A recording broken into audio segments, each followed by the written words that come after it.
Okay, so as I said earlier, this is going to be a participation part of this today, because a lot of people, and you know, a lot of you have been to PIN meetings before, and you know we cover different strategies and different tactics, and so sometimes we talk about options and HMOs and all these kind of things, go into a lot of detail.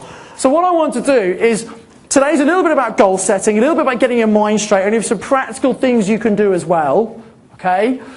But it's so important to get this right, because it's all about you deciding and committing that this year's going to be a good year. Because sometimes people say, oh yeah, I'd like it if this happens or this happens, but in reality, other stuff gets in the way. So what we're going to do, before we look at 2010, we're going to look back at 2009.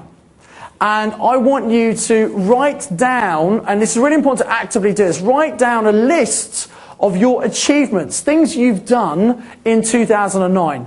And some achievements might be, you know, I mean, if you've climbed Everest, that's fantastic, but not everyone will have done that. I'm guessing probably not. Has anyone actually climbed Everest? No? Okay. Climbed Everest, Carrie. No, you haven't. Sorry. Okay.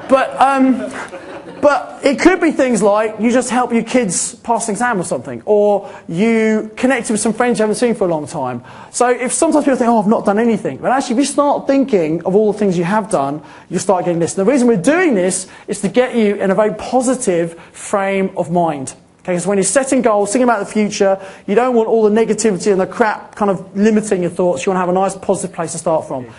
So now that we've looked at what you did in 2009, let's start thinking about 2010 and moving forward and making this our best year yet.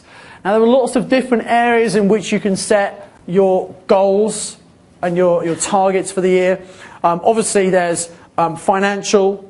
However, money isn't everything, and there are lots of other things you need to consider. We're going to focus on finance here because that's why a lot of people get into properties, for the financial reasons.